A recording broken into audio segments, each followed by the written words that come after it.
I don't want to disparage any of my compatriots, but I'm reading something right now where after every single line of dialogue, the author is giving us a scene direction of he said as though he was trying to remember something his grandma said 20 years ago. And when he did, he lifted the coffee to his mouth 2 inches to show him. And it's like, yo, let me fill in those blanks. Like that's the whole point of this.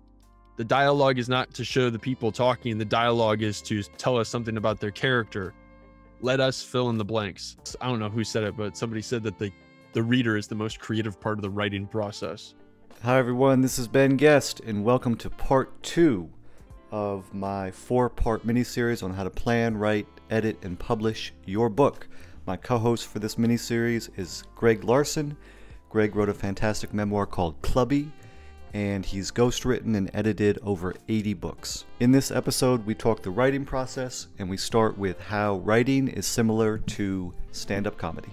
There's nothing more brutal than like the in-the-moment feedback of a stand-up comedy audience. And that's a really great gift because as an author, we don't have that. We're just inside our own head. And I think that's why a lot of writing can turn masturbatory, where you're not thinking about what's the audience want, what's going to keep them reading the next sentence. As stand-up comic, that's like right there in your face in a very painful way. So it's like a immediate stimulus response condition. You know if it's working immediately. Yes. Yeah. With writing, you don't really know. You just have to, I don't know what, you have to trust it, at least in the first draft. I do this thing sometimes, if I can, where if I'm in the same physical space with a good friend, family member, a trusted reader, I'll print out a chapter, a section, a scene, and I'll say, can you read this and give me feedback? My parents were in town the other day. I did this with my dad. And he said, sure. And it's just maybe 4 pages. He said, sure. And he left to go to the dining room table and sit there and, mark it up. And I said, no, can you sit right here and read it? I kind of want to watch you in my periphery while you read it, because it's as close as you can come to something like filmmaking when you watch it with an audience or stand up in front of a crowd, where you can just tell from the body language, this is working, this is not working. Yeah. And what was his response? His response to that was just like, okay, at this point, with enough creative projects, he's like, I'm not going to question the process. And it was fine. It's better with my mom, because my mom will kind of like make, she'll laugh or she'll smile or she'll frown. And I can see, okay, wait, what sentence are you on? Why did you frown right there? But that, you don't really get to do that as a writer. And if you do, you can't do it too often because people just get sick of you. Yeah. Yeah. I mean, you could be the best writer in the world. And with that kind of microscope on your reading process, it eventually becomes like, whoa, there's a lot of pressure to read. Right. Right. And also, I think you touched on something earlier, which is, so I used to be a high school English teacher. And I used to tell people stand up. I never did stand up, but stand up and teaching are similar, in that right away if it's working, that you can't fake laughter and you can't fake an engaged group of students. And so there's that component, but there's also the component when we write of sometimes we want the reader to have to figure some stuff out. Mm-hmm. So sometimes we don't want there necessarily to be clarity. And that goes back to your point of your compatriot who's writing something and then sort of explaining exactly what that piece of dialogue meant. Whereas if we're really doing our job, we should be laying the bricks down where the audience can make the next step. Yeah. And there are times where you do need to interject. That's a hard one, man. I don't know. So hard. I don't know how it's a gut feeling thing, I think. Like, how many times do I interject and tell them what the meaning is and how do I do it? I know what I do is in the first draft, I will over explain so that I can shave back from there. I know that I do that, but to know where and when to shave is a gut thing. Yeah, it's so hard. I think in general, my measuring ratio is 9 times out of 10, you don't need to explain it. And 1 time out of 10, you need to. but you know, it's Yes. tough to know. Yeah, I like that though. That sounds right to It's so easy to over explain. And that's the number one thing when I go back and edit my own work. The first thing that goes is like, why are you explaining what this means? Show, don't tell. one of my old professors, John McManus, he had this rule that he would tell us. He'd say, with the scene direction specifically, he's like, only leave it in there if it does two jobs. If the one job is to be a visual stimulation of some kind and that's it, then delete it. But if the job is to be, okay, show us a visual, but that visual also tells us something about the character. Oh, he said it as he crossed his shoes, which were mismatched. It's like, okay, that says something about that character that they're a little bit haphazard. They're not thinking things through, that kind of thing. That is a rule that I try to keep in my mind. I love that. And I think that leads us right into where I want to go next, which is so you shared three different versions, three different drafts of just a couple paragraphs from Clubby. So I kind of marked it up. I have a couple thoughts that I kind of want to dive into, Yeah. which is, and what I'll do actually is I'll read part of each version because this is a little bit different, not different bad or different good, but just different than the process that we're describing. What I'm seeing here is the first version is just very much the skeleton, the bare bones, the framework. I'm doing this. I need to do this, this, and this. Mm. And then the second version is really adding lots of description and detail. And then the third version is paring it back just a little bit, adding just the correct dialogue, adding some humor, and kind of turning that literary dial just a little bit. Does that make sense? I think that's exactly right. Let me read one paragraph from each of the three versions. Okay. So this is just to kind of set the scene. This is when you're first getting to Aberdeen. Is that correct? Yep, that's right. I'm walking into the equipment closet with my new boss, and I am being shown a world that is going to be my new home for the next 2 years. And I have no idea what I'm getting myself into. Right. And so, of course, you're now showing us, the reader, this new world, and you want to convey, I have no idea what I'm getting into. And going back to show, don't tell, the last thing in the world you want to do is say, I have no idea what I'm getting into. You want to convey that feeling just through the scene. Yep, that's exactly right. So, version Jason throws the Aberdeen hat on your head, just one of the caps left over from the year before. Blue BP cap with cursive A. Nice cap, stretch fit. Okay, so that's version one. Then version two of that exact same scene, he pulled out a blue stretch fit cap with orange trim on the bill and an orange cursive capital A for Aberdeen on the crown rather than the Iron Birds logo. He slapped it onto my head so that the bill was halfway over my eyes and I could only see his feet. I left it like that. Okay, so right there, I think it's already miles ahead of version one, right? Yeah, version one, I was just trying to get the idea. I wasn't even writing. I was just saying what was going to happen. It's sort of somewhere between writing and an outline. Is that fair? 100%. So before we get to version three, when you're doing version one, just that sort of half outline, half writing, how long does that take you? Or is it just head down? Because there are a bunch of typos and so forth. Is it just head down, writing sprint? What does that look like for you? For this book, that's what that looked like. It was 2,000 words a day, and I was just banging it out. Like, if a piece of dialogue or a specific visual came to me, I would put it in. But literally, the first paragraph of the section I sent you said, we need to know what you look like early on here so we can compare it to what you look like mid-season. That's just a note to myself. But that, I don't write like that anymore usually. But that is just me cranking shit out as fast as I can to get to the stuff that's actually prose. Why don't you write like that anymore? It was fast. It's okay for a first draft to be sloppy, but it was so sloppy that some of the ghosts from the early skeleton would get stuck in the later versions. That problem is the reason why I'm writing my new book by hand, because I can't just bang that shit out. Every choice is more costly physiologically. That's so interesting. So you're writing the new novel by hand. Is that translating into a more finished piece of prose in the rough draft? Oh yeah. I'm writing prose 2 pages a day. It might be 500 words a day. I don't know. So this is the most recently filled notebook for my current novel that I'm writing. This is all Mhm. prose. This is all prose.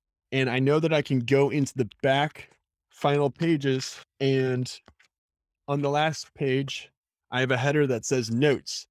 And this is just where I have ideas for things. What does Dana in my summer look like? Use my ex-girlfriend's relationship as a model. First new and real love, so it feels permanent. Those kinds of notes, that's not prose. Those are just notes to myself. Before I would have put them all together like I did with Clubby. But here they're sectioned off to the back so that I can refer back to it and say, oh yeah, I still have that here, but I'm going to use it as a reference point for writing the actual prose. Yeah, that 100% makes sense.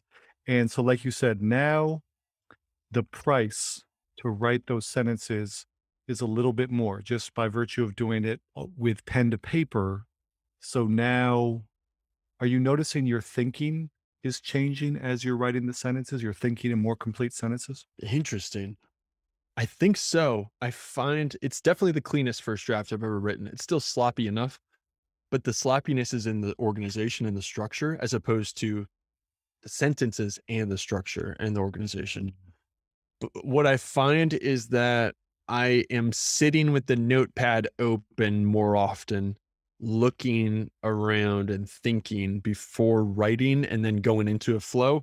Whereas before it was just like 2,000 words, let's crank this shit out. Bam, bam, bam, bam, bam, bam, bam. It's definitely sharpened things. I don't know for sure because I never go back and read. If I go back and read, it's dead. Any book that I go back and read in the middle of it, it dies. Oh, interesting. So you don't go back and read a few pages before you start writing the next day? Absolutely. After as many people as I've coached for book writing and all that stuff, that is Yeah. the easiest and most surefire book killer that most people make. I don't care if they're professionals, I don't care who you are.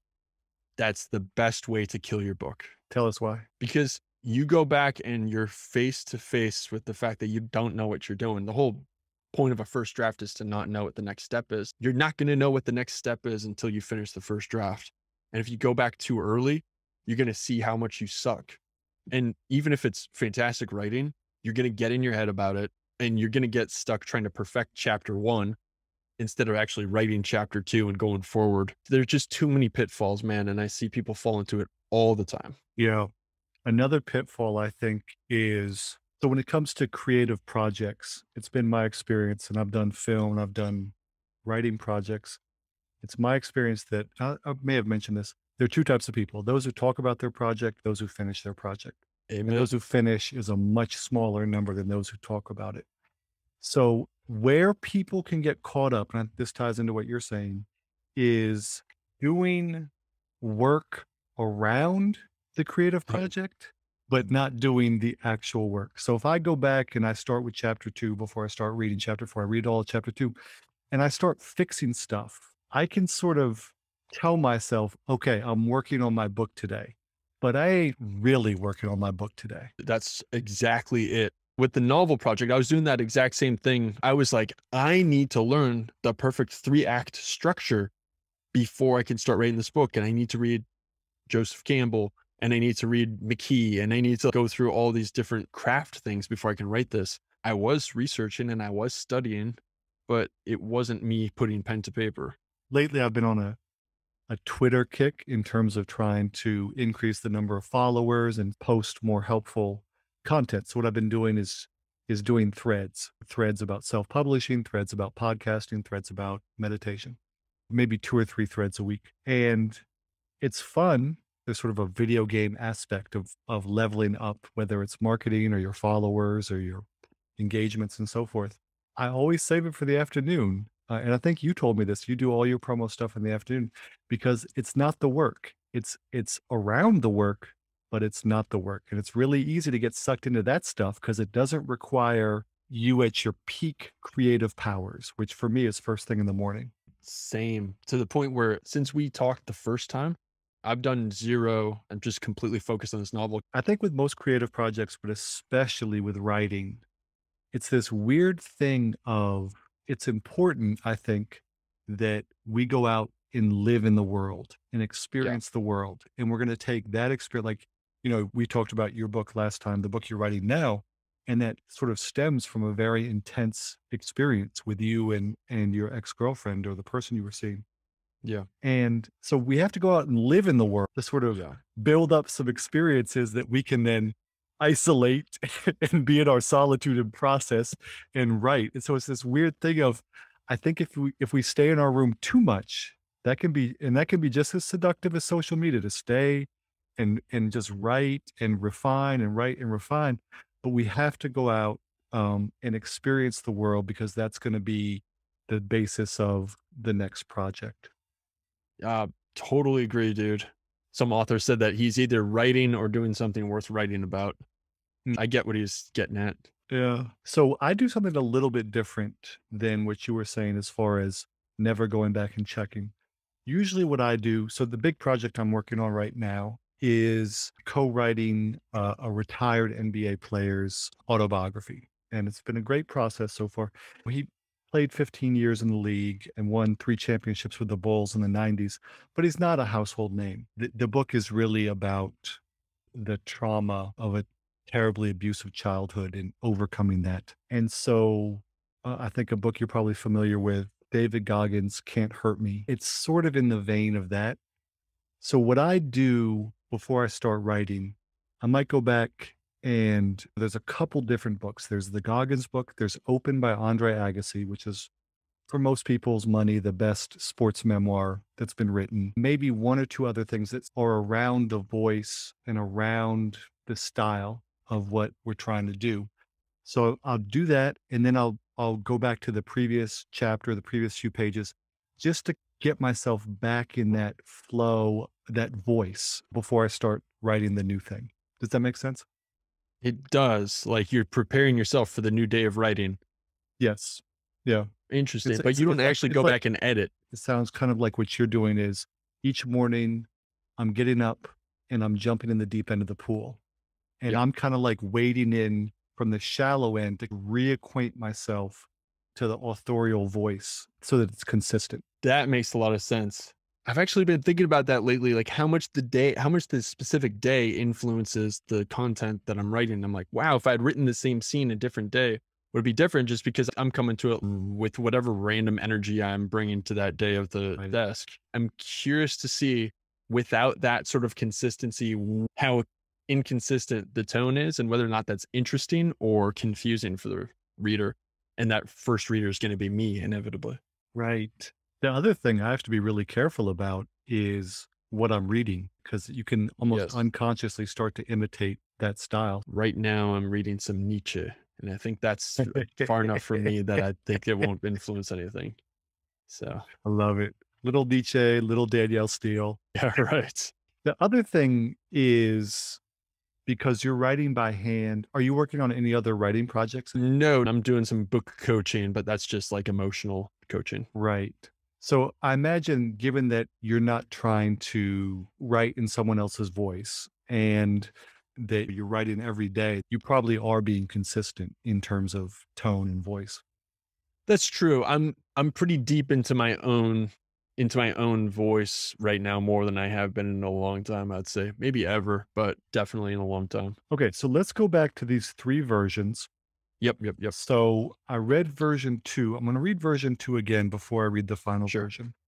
And so, for the listeners, as much as possible, try to pay attention so that you can see how just a few things have changed between version 2 and the final version, but how it makes all the difference. Okay, so this is version 2. He pulled out a blue stretch fit cap with orange trim on the bill and an orange cursive capital A for Aberdeen on the crown, rather than the Iron Birds logo. He slapped it onto my head so that the bill was halfway over my eyes and I could only see his feet. I left it like that. And so again, what we're talking about at the top is trying to let dialogue do some of the lifting. And the whole point is to communicate a feeling to the reader. So here's the final version, keeping that in mind. Final version. He pulled out a blue stretch fit cap with orange trim on the bill and an orange cursive capital A for Aberdeen on the crown. He slapped it onto my head. The bill sagged halfway over my eyes, and I could see only his feet. There, he said, now you look like a clubby. Okay, that it's the difference. I forget who said it, Mark Twain, maybe. The difference between the lightning bug and lightning, right? It's almost the same paragraph, just a few slight changes in that bit of dialogue at the end. There, he said, now you look like a clubby. That conveys so much feeling. Yeah, it's the initiation process. That's the period at the end of the sentence of, here's the new world. Here's where you'll be sleeping. Here's the toothbrushes. Here's the equipment. Now you're in this shit and you have no way out. And I'm glad that you gave me the assignment because like I went back through and there's this sentence. It's a super long run on sentence. He pulled out a blue stretch fit cap with orange trim on the bill and an orange cursive capital A for Aberdeen on the crown rather than the Ironbirds logo. It has the right information, but I was like, that's just way too much in your mouth. That's way too much to read. So I just chunked it together. And when we think about sentence construction, he pulled out a blue stretch fit cap. That well, here's the final version like you read. He pulled out a blue stretch fit cap with orange trim on the bill and an orange comma helps to break up the sentence, but it's a necessary comma. Cursive capital A for Aberdeen on the crown, period. He slapped it onto my head. So it's like, instead of one long run-on sentence, it's a pretty long sentence followed by a really quick, he slapped it onto my head, which sort of prepares us for the ending quickness as well. There's like a parallel quickness, I think. 100%. And just the taking out rather than the Ironbirds logo. Yes, which That is just little- grammatically confusing. Right. Grammatically confusing, doesn't add anything because you've already described the hat. But just that little change, as an English teacher, was always clarity in all things. That's why you want to write well, clarity. And writing prose, you don't necessarily want clarity at all times. James Joyce is legendary for not having clarity, but the sentence works so much better just with that little edit. Yeah, I think so. I never had any idea that that's what I did, you know? But the dialogue, just that one line of dialogue there, he said, now you look like a clubby. And it's the counterpoint to the hat may be the wrong size. It's not properly balanced on your head. It's this new world. And it's the counterpoint to it may look like a clubby, but what the fuck is going on?